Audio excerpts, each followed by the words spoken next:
I'ma go around the town, up in my way, up my shit. Niggas be making a sound. Niggas always where I'm from. Ride till we making it out. Hey. Ride till we making it out. Hey. Look. Go around the town, up in my way, up my shit. Niggas be making a sound. Yeah. Bands and all of that stuff. They got kits for it. Yeah. It's actually, I think it's Casio's most popular watch right now. Okay. G-Shock. Yeah. Okay. Man. It's been some watch game. Juice Podcast is where you get that. It's Ozer. And always with me. It's your boy Juma and Frankie. And say we got Trevor.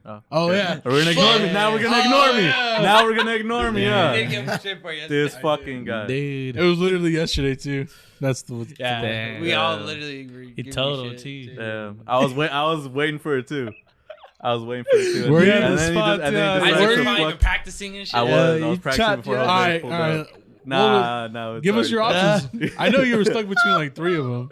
Between three what? Yeah, you know you had at least like you came down to two. How you were gonna say? Or I we was just gonna say Isaac and Isaac. And Isaac. Yeah. Everybody would just Yeah, be playing. say that. I Maybe say my Lens. name or Maybe M. Lens. Oh, Sometimes I'll okay. say Lens. That's a lot cooler than Isaac. I'll It tell you is. that. It is. You just dissed this whole ass day. I know he trying to come with a cool It's intro. constructive criticism, bro. I'm just trying to make you cool, bro. Yeah. Try to make the podcast better. Cool names only. Nah, I feel you. Yeah, what the fuck? Well, fuck. Let me just replace my name. I know. All right, bro. We don't have to end on Frankie no more. And Frankie. Hey. Oh yeah, That's what said I we got ended up Trevor. getting down to. Trevor, my dog. Yeah, I know. What's up, man? Black Trevor, you know. God damn, man. That wasn't the name in the. That was the name on IG. I didn't type it down. Yeah. Yeah. That's not what I looked up, bro. Oh, I got It's me, dude. Trevor, man. Black Trevor, man. I feel you, man. Yo. How you When doing, man? I was a kid, man, I used to think like, you know, I get called back from job interviews. And Yeah. then they'd be like, oh, Trevor, you know what I'm saying? It's Trevor. Yeah. And then I get there and they're like, Trevor. Where the excitement go? I thought y'all wanted me in the job. Yeah, you know? it's like, dang, God, man, bro. never got a job. I'm like, dang, parents gave me a good name, wholesome name. Yeah. You Get to thought the it was gonna interview, take you can't even- places. Yeah. Yeah. It did. Yeah, didn't take me nowhere, man. You're like, nah, this guy's lying. Nah. His name is This is not a Trevor. They're looking at your ID like, where'd you make the fake? Huh? Yeah. This is a good one. This is a good Yeah. one. You almost had me. Yeah. Like, gotta come with the birth certificate too. For Yeah. Like, yeah, Terrible, so, man. Yeah. So you're originally coming from Chicago, huh? Yeah, I'm originally from Chicago. I lived there, I would say 13 years of my life, and then I moved to damn. Kansas City, Missouri, when I was younger. So Okay. So when did you make your way to the Juice? you said To the what? Juice, Orange County. Oh, so y'all call Orange County the Juice? I like that. Yeah. So I moved here 2 years ago? I moved here 2 years ago just because I got back from Charleston, getting out of the military, and then I stayed in Marietta for a little bit, and I was trying to buy another house, but for some reason, you know, because of COVID, they wanted you to have like an excess of 16 months of, you know, cash reserves or something like that. And then when I got to Orange County, they were like, do you got money? I was like, yeah. They was like, all right, you can have a place here. So I got a penthouse out here. So, Oh, word. Nice. yeah. You mentioned it briefly. Could you tell us a little bit about the journey being in the service, and then maybe a little bit of your like a little bit of your mentality prior to going in? Because I know that's a step that like a lot of people contemplate. Where we always come from school where there's recruiters active. So how was it for you just even choosing that, like, to go that direction, and then how it turned out a little bit? That's a good question. I didn't choose. Well, I did choose to do it, but I was kind of like forced to. So I was a bad kid. So like my Aunt Jean, she used to tell me all the time. She used to be like, "Oh, I'm gonna leave you at graduation." So come graduation, high school graduation. What a like walked the motivator, or stage. like even just like demotivator. Yeah. You know? Like, I I'm not walked looking the forward to that day. You keep Yeah. telling me that, you know. I walk the stage, and I get off the stage or whatnot, and she's gone. You know, I'm calling her. She's not picking up the phone. And so she left me there. And the only person that was there was my Marine Corps recruiter. So I'm using his phone to call her. And so, like, I just got so pissed. I was like, whatever you got to do to get me out of here, I'm doing it. And then I Wow. just got dedicated to it. So I did 11 years. I learned some of the best lessons, I would say, in life. And I think the military service actually made me who I am. The person I was before this, I wouldn't say I was a horrible person, but I was kind of misguided because I never had a father or anything. Okay. So the military gave me that tough love that a father would have gave me. Okay. So yeah. Did you have any prior connotations on the military, or just even going that route that were changed once you entered, and like even maybe lessons that you took from it? Not really. I didn't have any bad thoughts about it at all, except for, coming from, our neighborhoods, we're like, oh, you tell somebody you joined in the military, they're like, oh, you going to fight the white man's war. You know what I'm saying? That, I think that was pretty much it. But other than that, no, not really. I never watched any too much military movies about the Marine Corps or anything like that until I got in. And then once I got in and I went through boot camp already, I was like, oh man, I done got into something. Yeah. More like, life shock, bro. Yeah, definitely. Because I feel like it's like, to like people on the outside, maybe even just for me, I can speak for myself, just it has like extremities in terms of like, because we go through school already, and that's a level of discipline, or just having to follow somebody, and take direction. Yeah. That's like a big thing, just even in regular everyday life. I know 9 to 5s, having a boss in any aspect of life, But in military, I just imagine, just from movies that you said, it's like level of extreme of just like being submissive, ultimately, having to be broken down or just. Pretty much, but I would say they break you down and build you up. I think the military in general creates better men and better women with the values that they instill in you, because you're taught to do as you're told. In most cases you're taught to take initiative. I feel like in the civilian world, like, you're not really taught to take initiative. You know what I'm saying? Like, people, they'll go to their job and they won't work off the clock because they ain't getting paid to do it. Well, in the military, you're always on the clock, so you know what I'm saying? You're always working, and so you'll take initiative to make things better and to accomplish a task. So you're kind of incentivized to do it. Plus, you get that first and 15 check. So I feel you. Damn, that's crazy. That's hella crazy. I also was a drill instructor too. So okay. So I was at having to MCRD lead. I know Center. that's another aspect of like even having people under you. That's like a different level of like I responsibility. I would say. Yeah, it is. I think out of everything I did in the military, right? I think that was probably the best time. Those 3 years I was stationed at MCRD as a drill instructor. Where's that the best by chance? time. MCRD, where is that by chance? Right next to the airport. Okay. Yeah, you should go down there on Friday, man. They got graduation every Friday, man. Okay. Yeah.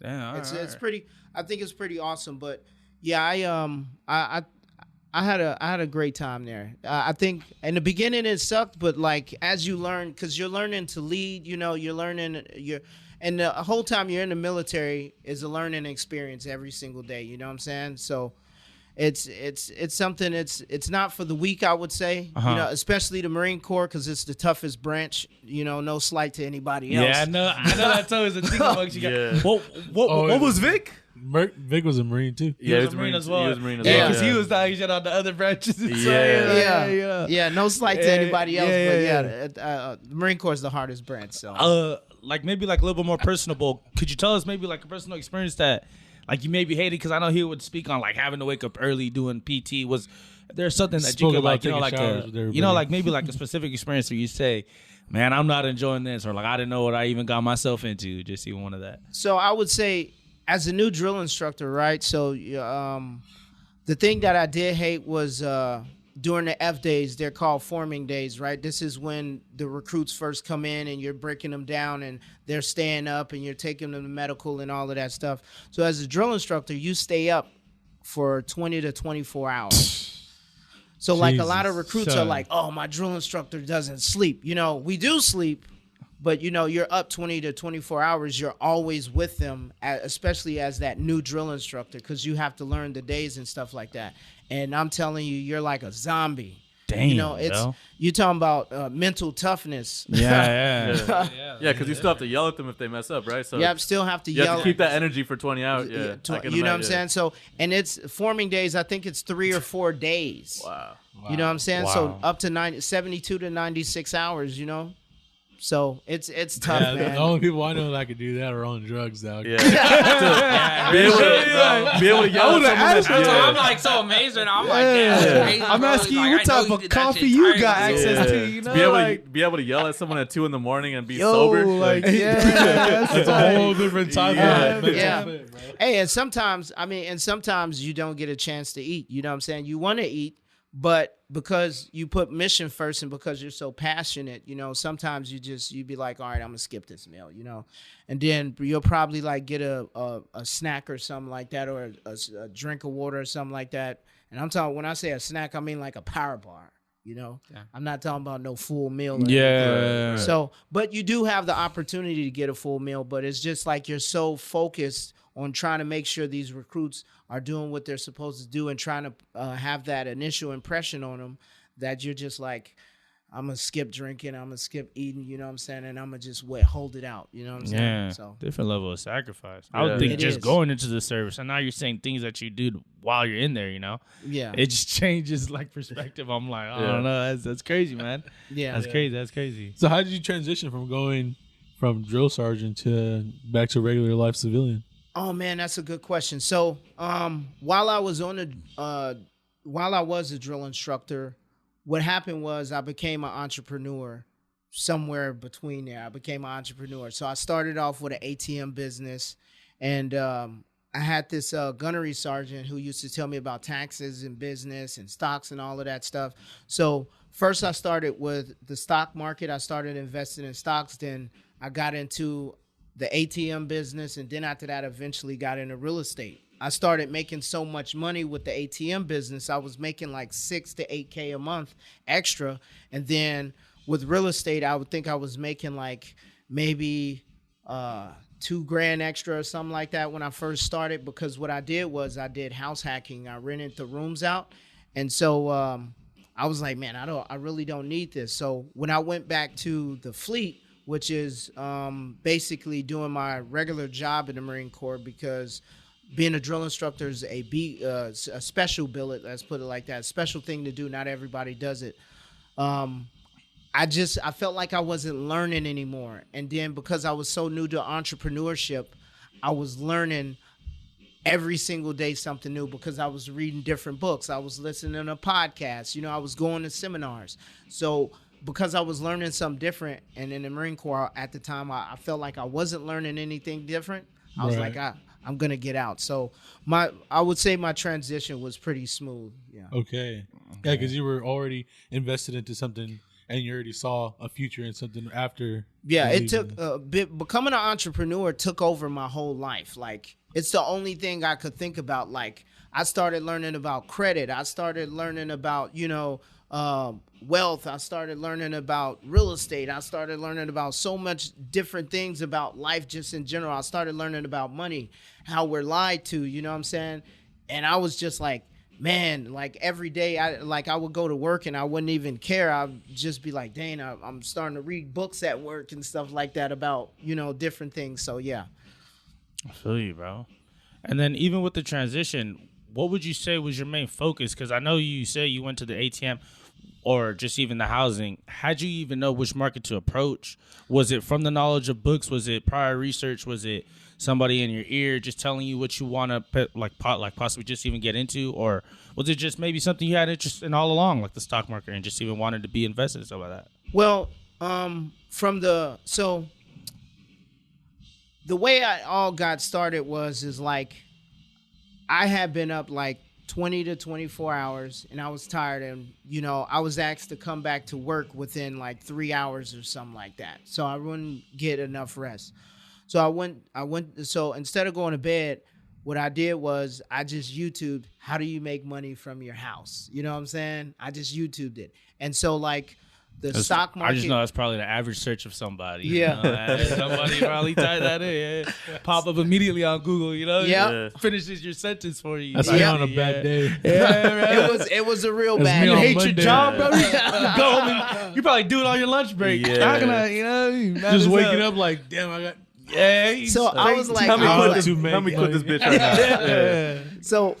Yeah. So I did that, right? And so like stock market came up. So the first thing I dabbled in was stocks, and I was like, you know, I was so happy when I made my first 12 cents. You know what I'm saying? I was like, oh man, I made 12 cents. You know what I'm saying? Yeah. Like more like day trading. Was that what you? No, I'm No? talking about I was just buying different stocks. I was Like buying dividends? Apple and stuff Okay. like that. You know what I'm saying? And it was going up. You know, accruing in value. And so like with the stocks I was making, I started like 12 cents, then 22 cents went to $1. Then it turned into $200 a day. Then you know what I'm saying? Then it turned into $1,000 a day. And I'm like, man, I'm making a lot of money. So then I YouTube. So I started YouTubing like different businesses I could do. And one thing that sparked my interest was the ATM business. It was this group, Team Jet Set, right?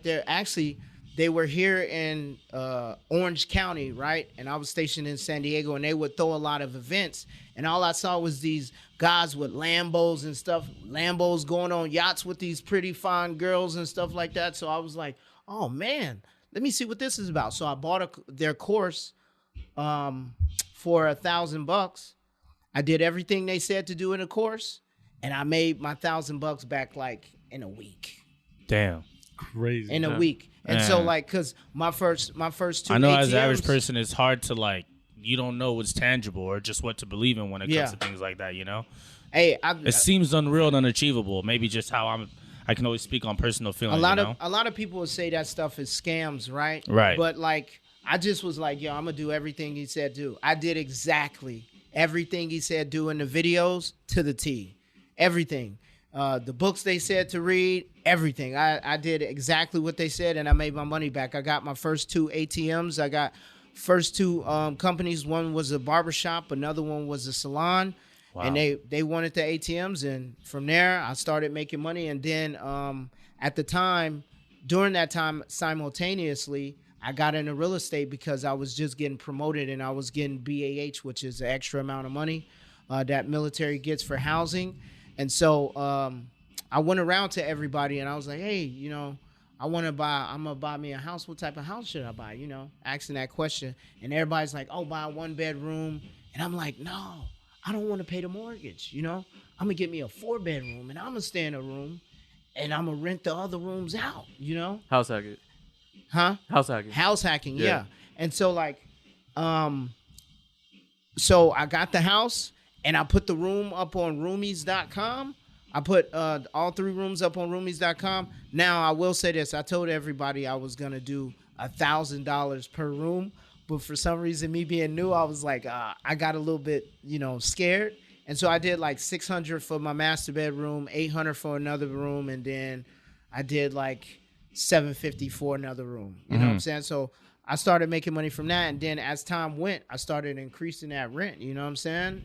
And I saw how far I could take it. So then it went to $1,250 for the master bedroom, $900 for the room that was smaller than that, and then $850 for the room that was smaller than that. And then once I got orders to Charleston to go to Charleston, I rented my room out for $1,250. You know what I'm saying? So I was making about $4,500, you know, a month. Just off of that one, you know, one property that I owned at the time. So, Wow.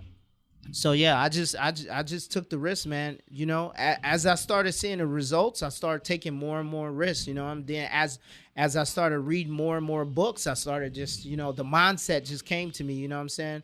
So, yeah, history after that. How do you differentiate? Because I was just reading or just seeing a lot of your other shorts. You know, we were talking about this part too. Yeah. When you say take action, because you speak on people can take in the research or just even like, you know, even if somebody advises all the books, how do you go from doing the knowledge and then also investing in yourself? Or just was there also any losses? Like, you know, because I feel like everything you're saying sounds so positive. Was there ever any struggles that you were on, you know, Oh man, like throughout this process? I've taken a lot of losses, but I mean, the losses don't add up to the feeling of the win. You know what I'm saying? Like, I don't know. Like, nothing beats the feeling of winning. You know what I'm saying? Like, when you lose, it sucks. But once you get that win, it's like, you know what I'm saying? Like, I feel like the ratio as an entrepreneur, you're going to have more losses than wins. But at some point, you're going to just start getting on that trail of just winning. You know what I'm saying? So I would say I've lost a lot of money. And I would say I skipped out on a lot of opportunities because me being scared, me having that fear of the unknown. You know, a buddy of mine, his name is Mo Capital. You should check him out on Instagram. You know, me and him got into the ATM business around the same time, and I met him through him making videos on YouTube, and then he got into what's called Amazon automation. And when I was on the phone with him, he was telling me about it, and I wanted to do it, but he was like, hey, it's $20,000. And I was so scared to do it. Even though I had the money, I was so scared to do it. And so he did it, made a lot of money from it. You know what I'm saying? And right now he's even more wealthy than me. So I'm still trying to play catch up off of, you know, me not taking that risk, you know? So, but it made me learn something. It made me start looking into fear, you know? Because I think fear is something that comes over all of us, you know what I'm saying? The missed opportunities. You got to learn to live with regrets, I would say. But 20,000 is a lot, dog. Well, it's a lot. In the scheme of things, especially if you're just like willing to gamble that. Right? Yeah. Well, I'm gonna be honest with you. In the scheme of things, it's really not gambling. You don't know what's gonna happen. But I wouldn't say it's not gambling. You just gotta hold the faith, man. That's all it is. Which you have to be able to say to yourself, is the money more important than the investment? You know what I'm saying?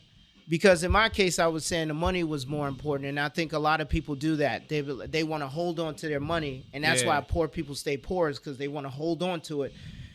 Because you're like, oh, I don't want to lose this money. This is important because it provides me the roof over my house and everything. But the investment will turn that 20 into 40, 50, 60. You know, it's just some money. How many times have you spent $5 and then made $5 back? It's just money, you know what I'm saying? You know? So, I mean, $20,000, it's not a lot of money. I mean, that sounds crazy to me. You should, I think as a man, you should be able to go and get $20,000 tomorrow. Simple and easy. That sounds ridiculous to me. Because that's some people's salary, like yearly. Yeah, it is. But you still should be able to. You should have a friend, a family, or someone, or the bank be able to give you $20,000 if you need it. Okay, so how do you get to that point if you're an average person? Because in my life, I'm not really around a lot of people who not necessarily maybe don't come from wealth or don't make that in a yearly, but how they make the money is. I think he's also talking about like just having your. From what I'm assuming, you mean like having good credit going to the bank. Well, yeah, you like being able to do that. That's one way. At least. Yeah, that's one way is going to the bank, asking them for money. Right. But if you can't go to the bank and you don't, let's say for example, okay, $20,000. Let's break that down. What is that? That's $5,000 a piece. You don't have no friends that could give you $5,000 a piece. You got 3 people right here. 5, 5, 5. You see what I'm saying? That's 15,000. So you can't find that last 5,000. Right. It's out there, man. It's out there. The problem is this. So in Rich Dad, Poor Dad, right? I'll bring this up. Please. In the book Rich Dad, Poor Dad, he talks about like how when people say, I can't, your brain stops moving and stops trying to figure it out. But when you say, how can I, your brain tries to figure it out. You know, I was in a situation at one point in time where I needed like 16 G's, right? And I couldn't get it from the bank, you know what I'm saying? And I had to figure it out, you know? I went around and asked everybody. I was getting those. And then I ran into a friend and I was like, hey, can I have some money? And he gave it to me. You know what I'm saying? He gave it to me. It's out there. I could have quit when the bank said no, but I didn't, you know? I feel like as a man, we have to figure these things out. You have to figure it out. There's no way because we're willing to ask is another thing. I feel like that's something that you like kind of preaching in itself is not being afraid to ask. Because I know it's prideful. Like I would rather just go try to make it myself than Yeah, but Yeah. but making it, I mean, making it yourself. You make it if somebody gives it to you, right? Because it took time and effort to ask them, right? You had to go search for that money. You know, you got to think. Okay, how many contacts do you have in your phone? Probably like just under 100. Okay, so you send a text message out to every single last one of them, and then when you ask them, and sometimes this shows you how if you really have friends or not. You know what I'm saying? If you need $5,000, right? If you need $5,000, you should know that you have 4 friends in your phone, or 4 or 5 friends in your phone that's going to give you the money that you need. You get what I'm saying? Definitely.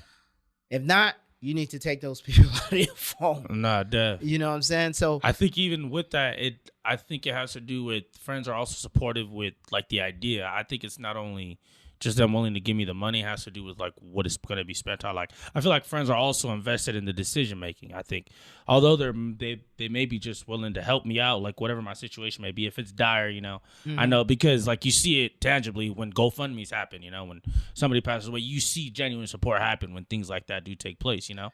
Yeah. So I think when like whatever the investment is, so I feel like naturally as civilians, people are so afraid of the investment because we're in a day and age where crypto got active. I know that's something you do as well, but I, like, you know, like, yeah, like, that's you know, like that was other questions I was going to get into just because I know there's investments in our lifetime where everybody looks like they have an investment, or just even how you did that seminar, like to believe that this $1,000 is going to come back tenfold, you know, is like something that scares people, as you said, with fear. So maybe I'm speaking from the perspective of fear, but I know that's probably a lot of people.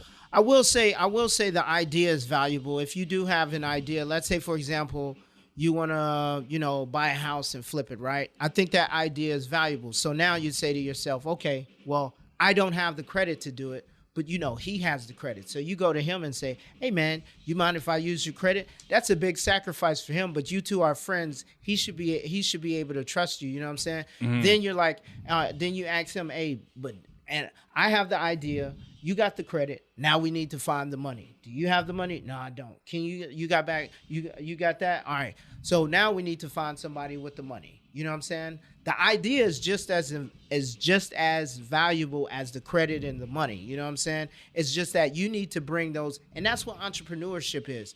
Entrepreneurship is basically somebody with the idea and knows how to bring people together to make that dream happen.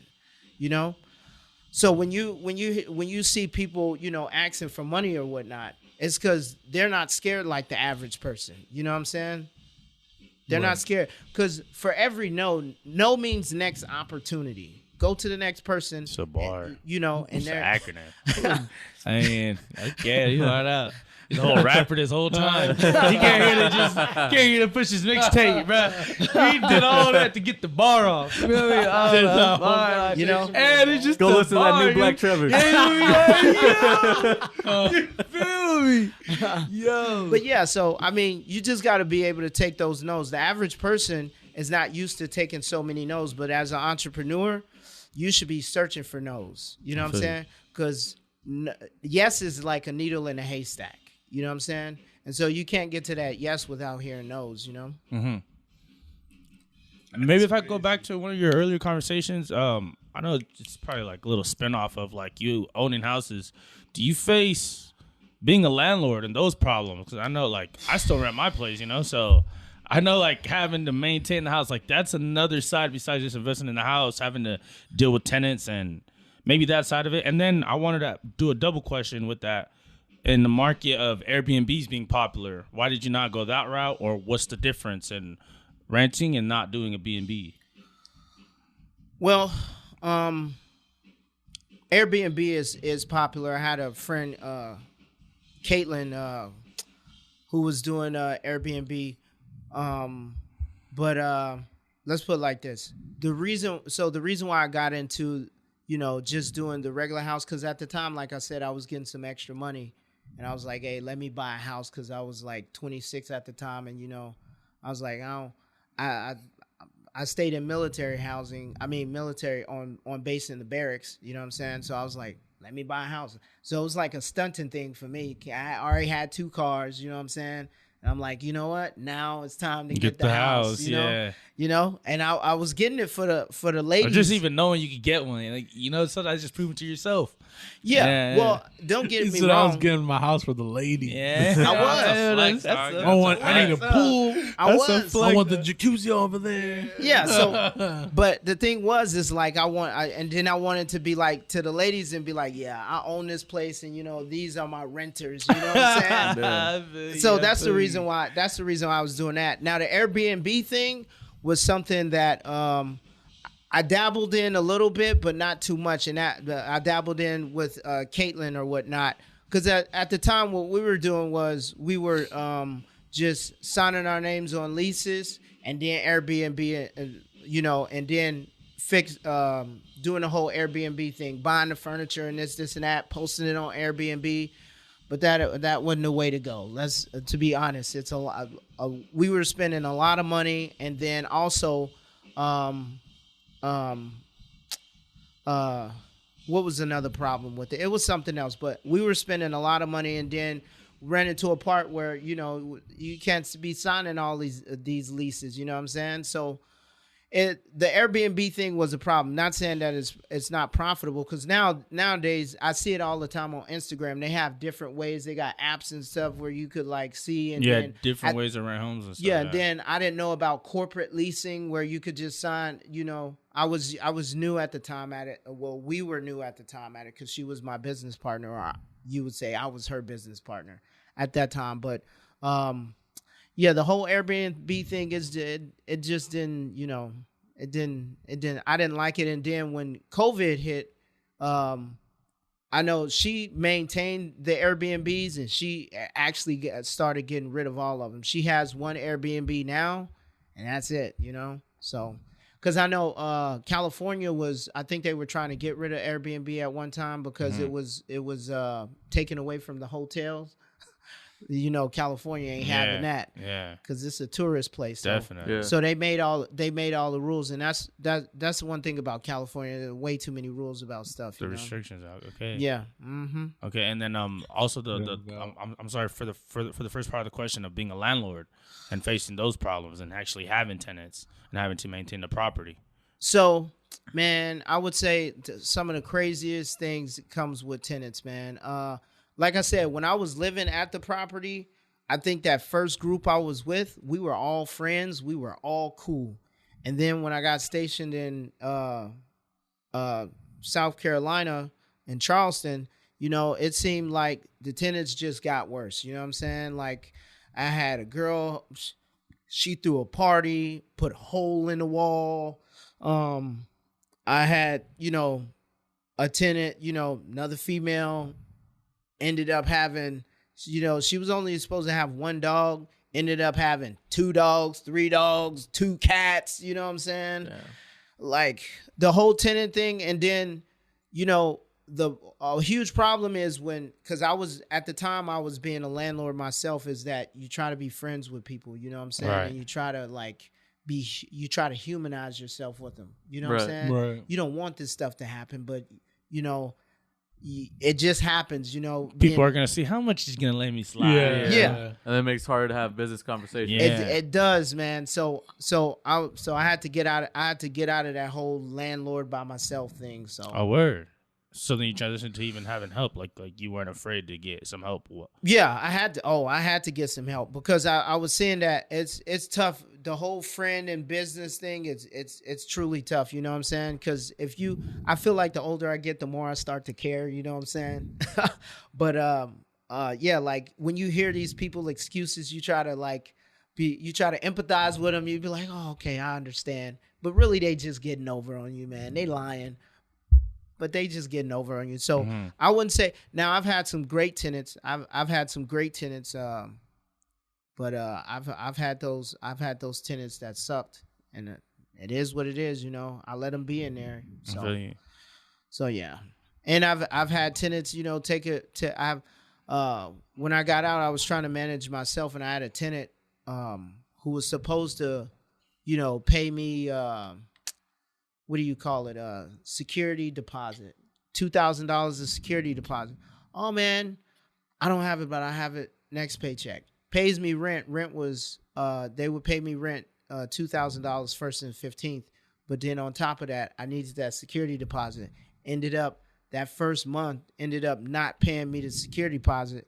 I had to kick them out, and that's a tough thing too, kicking people out, because in California it's a hard process. Now they didn't know in California it was a hard process. I was just like, listen, I lied to them, I bullshitted them, you know what I'm saying?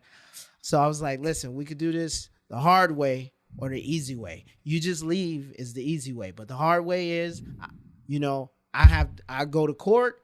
You know what I'm saying? I get you kicked out, and this goes on your credit report. Yeah, the eviction is horrible. You can't have that. Yeah. So I was like, and they chose the easy way. So I was like, oh, okay, it worked. Yeah. But I really didn't. I wouldn't really go take them to court because I didn't want to. It was just like, yo, I got to do this level of sternness. I feel like that's like another thing, like having to, as you said, you can't be friends with everybody, Yeah. So.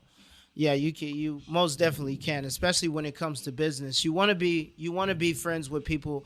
You want to be in business with your friends, but you still have to remember, you got to take this serious. This is business, and it comes first. You know, that's a huge lesson that I've learned, that business has to come first. Okay. You know? Okay. I feel you. Wow, that's crazy. Yeah, bro.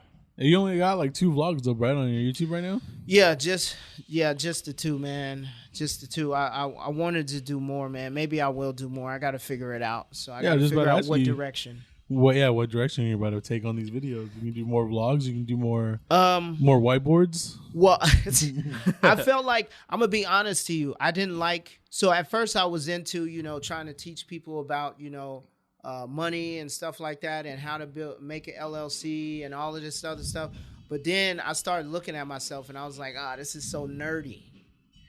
How can I do this in a cool way? So then I was like, I couldn't figure it out. So I was like, you know what? I'm just going to vlog, And then I got into vlogging and I was like, I don't like the way it looks. I'd rather hire a videographer and just, them hold the camera the whole time and me do whatever I need to do, because holding the camera and trying to do this thing, too much for me. So. Okay. Well, you have a sick intro. Oh. Yeah, bro. You just yeah. I was like, bro, what am I watching? Double check I was like, wait, is it's serious as hell, bro. Yeah, well, I mean, because I wanted it to be, because, I think, there has to be a level of belief. You know what I'm saying? Like when people see you. So I shot that intro because I was like, I'm going to teach finances. So I want people to see the type of life that I live and as I go up. So the original plan was, right there I had the AMG, and then I wanted to move up to like, at the time it was like, all right, maybe, next year or the year after I'll change it and I'll have like, a G-Wagon or something. But I wanted people to walk with me on the journey, see the journey, what I'm saying? See progression. See the progression, exactly. So. No, definitely. Even with that, what would you say is probably, you mentioned a couple things you dabbled in, or like what's the most profitable thing you did, or the average person if they want to start investing, real estate. Real estate's the most profitable, man. And is that something you think like anybody can get into? You could do anything you want to in the first place. You know what I'm saying? The only thing is that you just have to be laser focused on it. You can't let other people get in your way. You can't let your fears get in your way. You know what I'm saying? You could do anything you want to. But to answer your question, real estate, I would say, is the most profitable. The reason being is because I really don't have to do that much work. I'm just collecting rent. And then when tax time comes, I depreciate the asset. You know what I'm saying? That's pretty much What does that it. mean? So depreciation is something that you get off. It's a write-off. So let's say, for example, I made $100,000 a year, right? And then my depreciation for my real estate was, let's say, $20,000. Well, if it was $20,000, then I would only pay taxes on the $80,000. Makes sense. So, Makes sense. That's pretty much it. Okay. So, and there's a whole formula about depreciation, because as a business owner, you could depreciate stuff like laptops. That's why y'all got to create that LLC. You know what I'm saying? Yeah. Y'all got to create it, because you get to depreciate. Now, the tax code doesn't say that you have to have an LLC. It just, I believe it says something like in the pursuit of income. So right now, you claim that, hey, we have this business on your taxes. You all four of you can, or something like that, or whatever portion y'all own, or something like that. I don't know how it would go. You know what I'm saying? But yeah, the depreciation there's that's like one of the best benefits of real estate is the depreciation. So you know, but I would say real estate. I failed to mention, you know, so I had the ATM business. I also tried to sell the bundles of hair. Okay. Didn't do good with that. Okay. You know what I'm saying? That Why? was Because of market or access to product? What was it? I think it was just because I was a male doing the female thing. You know what I'm saying? And females appeal is a like big actual thing. wigs, like bundles of hair at Yeah. wigs. Oh, okay. Yeah. Like you said, bundles of hair. Yeah, but yeah, I was I went to a seminar. I know it's an expensive market. That's why, like, I Well, can see you wanting to do the investment. Yeah, I've been hearing the wigs be The- costing crazy amount of money. the margins are crazy. Okay. The margins are crazy. Because you got to think, man, you get some bundles, man, $2, 60 cents, 90 cents, $3, 40, $5, $10, and then you sell it for $300-$400. God damn. Wow. What the fuck? Yeah, that's You see what I'm saying? Yeah. Go on Stupid Alibaba, broad. you know what I'm saying? Yeah. But the I wasn't able to sell anything, and then I got into selling combat customized flip flops, right? And I sold a lot of that because I took every lesson that I learned from, you know, the extensions business, and I just applied it to there. So I went in, you know, I got the Instagram influencers. I put the word out, you know what I'm saying? I started putting the pictures up, started doing the hashtag thing. And so I think it was like December of 2020, actually. Or So you December believe of- in the social media market? Like, that can really push Oh, yeah. businesses. Oh, 110%. You use those Instagram influencers, right? You know what I'm saying? Especially if they have a good following. And I remember people when doing that Fashion Nova stuff. was nothing.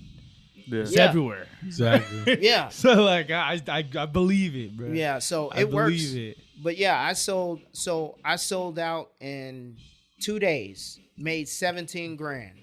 Damn. $5,000 investment turned into like 17.5 and some change in 2 days. Hey, yo. God damn. You see that? So you got to take that risk, man. And Sounds crazy to me, my guy. I The- like these numbers. the- I don't know, bro. I don't it think- just goes that saying. It takes money to make 4,500 money. for the month on the rent. Let me get that. 17 here. Let me get that. dude, you could, Depreciation. Let me get that. You know, like, these just different outlets. Yeah, You know, hell yeah. like, you have to. I think that's the one thing about entrepreneurship. So you see all these people complaining about taxes and complaining about their 9 to 5 and all of this stuff. If people really took the time, money, like people will say money doesn't buy happiness. I disagree, but money Remember you said, controls. you're probably just in the wrong shop. Or you're just in the wrong store. I would say this, right? 80% of our life, matter of fact, I could even go higher, but I'm going to just conservatively say 80% of our life deals with money. When you wake up, right? The lights, you won't have lights without money. You can't have food without money. You can't jump in your car. Matter of fact, you can't even have the car without money. You can't jump in your car. The gas costs the money. You know what I'm saying? And, you know, and then when you get to work, you're working for what? Money. So you need to learn about money. I think that's a huge thing, is that a lot of us don't learn anything about money. What we do is we pass down from what our mom tells us, our dad tells us, instead of looking the stuff up ourselves, especially when it comes to taxes. Right. Because a lot of people would be like, oh, taxes is unfair. Well, do you know the tax code? Because taxes are meant for entrepreneurs, not W-2 employees. Okay. You know? Even with that, did you start at ground one the same way you looked up how can I make money from home? Do you tend to ask those simple questions to even get answers, or what steps do you take to even get to the right answers?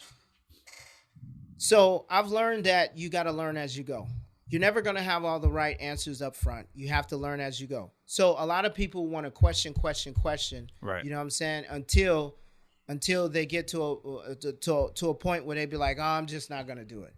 But as an entrepreneur, I learned that you just get wave tops. You ask some basic questions, you know what I'm saying? You get the basic answers, and then everything else you just learn as you go. And then you fail as you go. You know what I'm saying? Because you're going to learn from those failures. Nothing you do, you're going to be perfect at it the first time. So you just got to learn.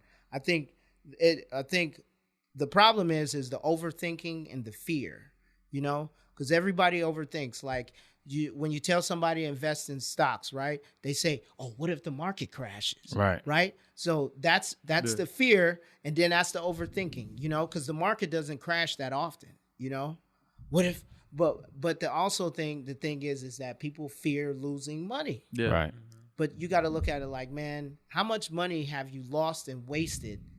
People will go to the casino comfortably and lose money. Right. But when you say invest in something, they're like, what if this? What if that? But you go to the casino, you know that the house always wins.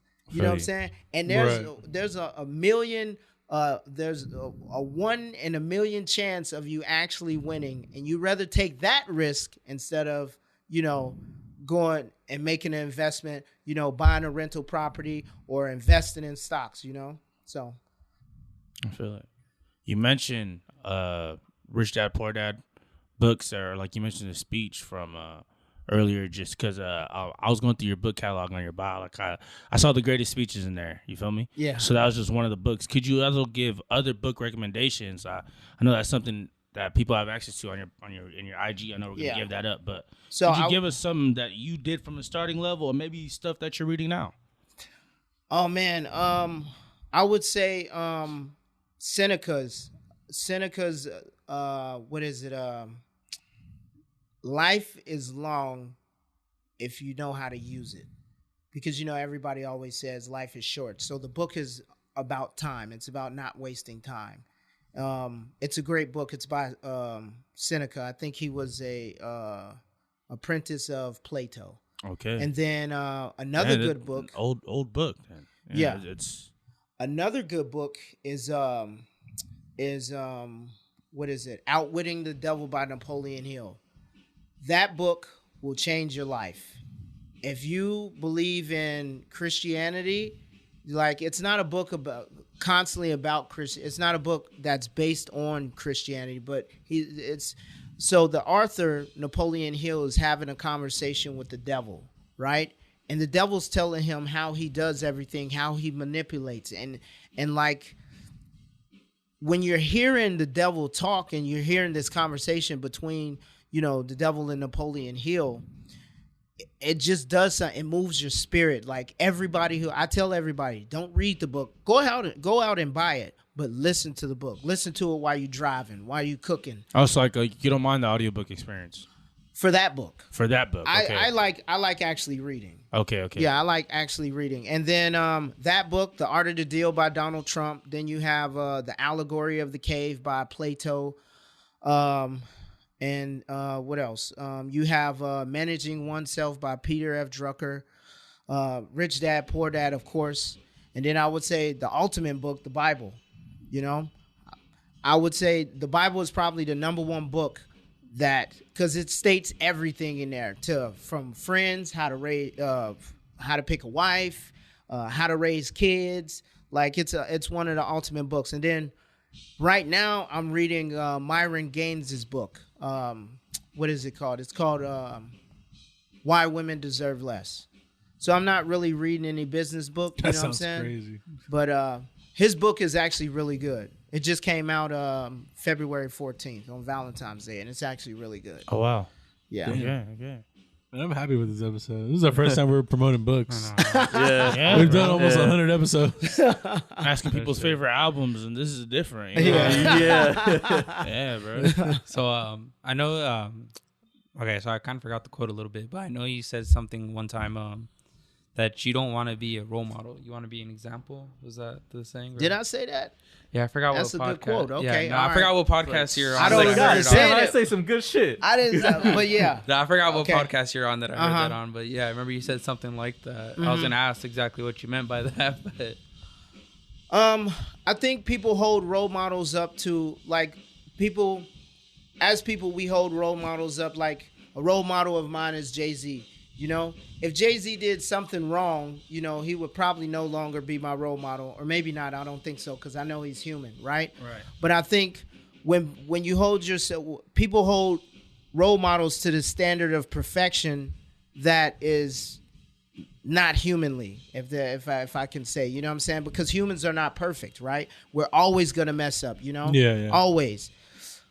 When I say an example is, you know, if I say something wrong, you know what I'm saying? Or if I do something wrong, don't do it. I'm an example. But if I do something wrong, then do it. I'm an example. You get what I'm saying? So yeah, I actually like that you mentioned that. Or I don't remember saying honestly, it, but even with it, that one was like another quote you said on one of your shorts where you said like perfection is a paralysis. I don't know if it was by Churchill or something. Like that. Winston Churchill. Yeah. What did he say? He said analysis by paralysis or paralysis by analysis or something. I can't remember.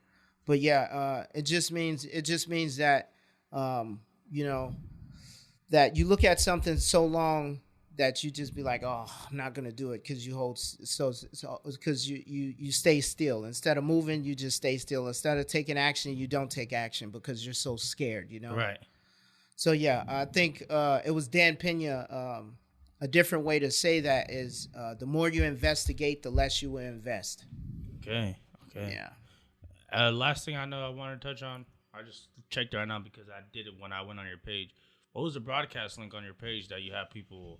Because I had to even do that to even follow you. Like, what was? Okay. What's the whole broadcast line? Like, what do you? Is it like services you offer? Because I know, as I said, you're really informative. You're giving. It seems like you're giving free game. You know, so why do you do it? The whole purpose of it, and then also just like to even give people access to you like that. Like what's the purpose? So the broadcasting is something that's new on Instagram. They just started that like 2 days ago. Honestly, I don't know what I'm going to do with it. I guess I'm going to just share. I am going to share information on there because I feel like, you know, only a certain few people, you know, should get information. Because at first, you know, with the YouTube channel, I was trying to help everybody. That's why I was trying to do YouTube. But not everybody wants to hear it. So I know on Instagram, you know, I would post stuff and I have a lot of followers or whatnot.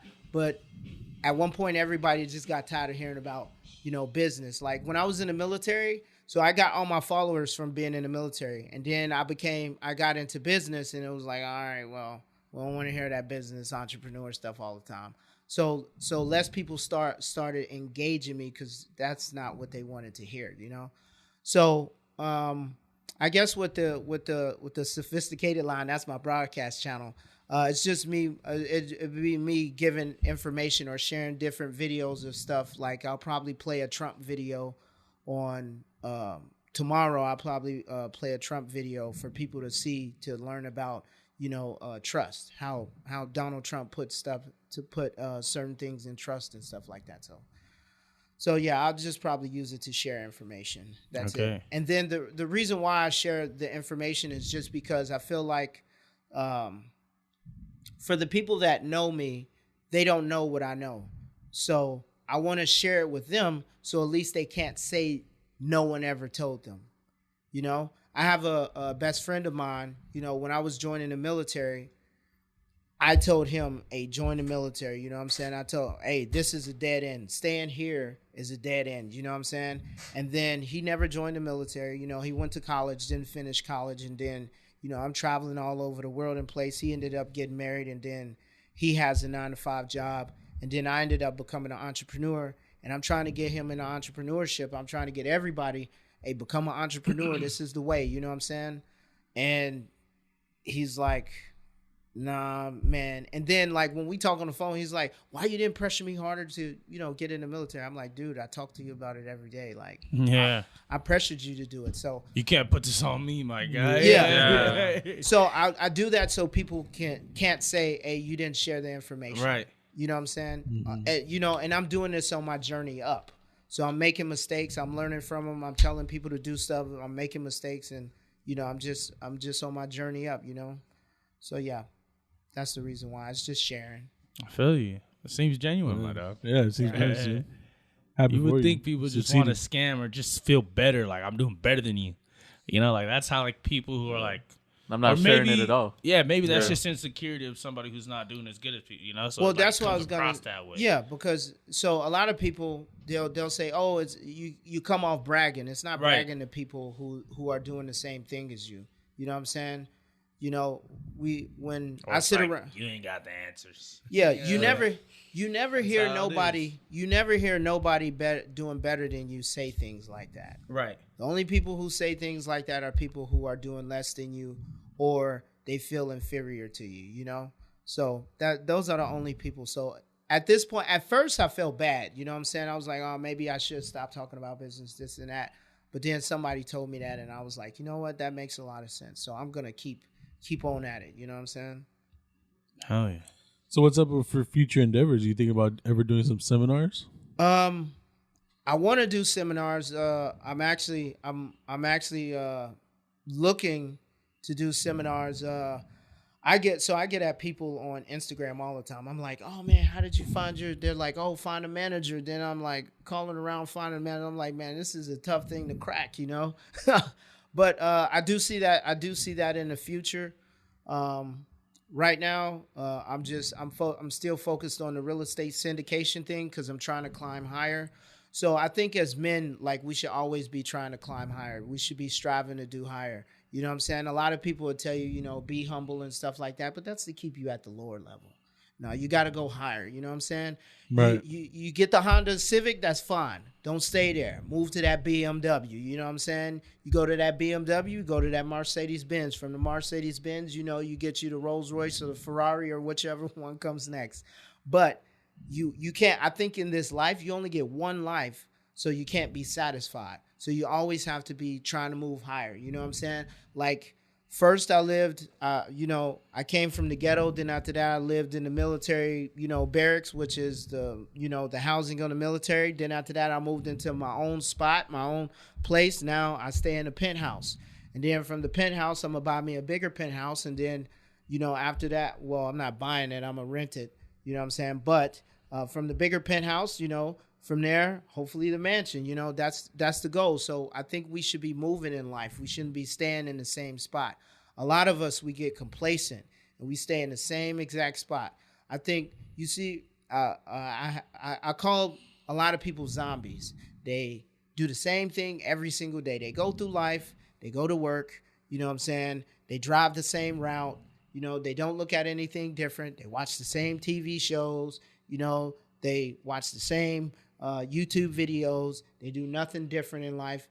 They use the bathroom, eat, and then do it all again the next day. They're zombies in life.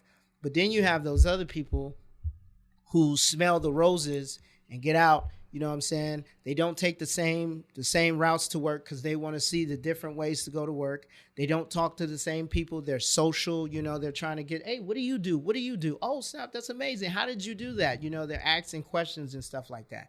The people who want to move up in life, those are the movers and shakers. And as men, we have to understand that we are the foundation of the economy. If you look around, this world was built by men. So we are extremely important, and we have to understand how important we are, you know, and that every day we are an example. Every single day, every action that we do, we're an example.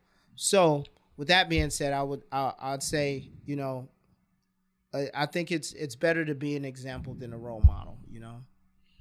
Feel you, full circle. Yeah, he came back to Pirates callback. Yeah, that was clean. That was good. I give it to you. That was a great way to end this episode, That man. was good, man. That was good. Trevor, thank Appreciate you for you, coming man. on, man. Hey, anytime, man. Anytime. Yeah. Anytime. It was a fun experience. Yeah, bro. Yeah. Sure. Hey, thank y'all for you know, allowing me to come on, because I found y'all on Instagram. You know, y'all popped up on my Explore page. For sure. so I'm I'm glad the algorithm put us out there. That's Shouts to right. Algie. Y'all Shout out popped to up. Instagram. Popped Shout up out to on my. YouTube. So y'all Yeah. doing something right. You know Hell what I'm yeah, saying? bro. So I saw it, and then I was like, oh man, this look different. You know what I'm saying? It's not like a pretty setting or whatnot. It look a little grimy. I was like, you know what? Let me see what I could do. Let me hit this inbox. Yeah, see we if I on can the Hell join. yeah, You know? bro. Literally. I'm glad it came across that way, man. Yeah. Legit. Yeah, Likewise but- for your socials, bro. Please tell everyone where they can find you. So my Instagram is at Trevor M Woodruff. So that's TREVOR MWOODRUFF. And then my TikTok is the same. And then my Twitter page is also the same. The YouTube as well, where the vlogs are. Previous. Oh yeah, my YouTube. He has shorts YouTube, on there yeah. where he's very informative, like little clips. You can get a gauge of everything he's about in the clips. I feel like that's where I was able to find out everything about you. So Yeah, and YouTube is the same. So okay, yeah, my dog. Thank you, bro. Yeah, Yeah, thank they- anytime. Yeah, appreciate this a lot. I want to tap in the future, you know. And hopefully, when the Most- seminars are, Most definitely, or just man. when things that like other things get emotional, just tap in how the businesses that you have are still going. And Yeah, most things like definitely. that. So what I'm looking to do is I'm going not in the future, but what I'm going to start is I want to make a collective of men, you know what I'm saying? To where we, a group of men, take a group of men where we grow together and do different things together, and then we bounce different ideas off of each other and we make it happen and we grow together, So that's I want to call it the sophisticated group, So He's got the name. hey, I love He's the already got word the name. sophisticated, man. That's my favorite word, man. Sophisticated. So yeah. So that's an idea of mine, and that's what I'm starting. So for sure, Excited to hear that, bro. hella, bro. Another Juice Pod exclusive. Yo, This is Hoser signing off. Juma. Frankie. And Isaac. Black Yeah. Trevor. There you go. Yeah, And we out. Hey, look, go around the town, up in my way, up my shit. Niggas be making a sound. Niggas don't wish where I'm from. Grind till we making it out. Selling that fish.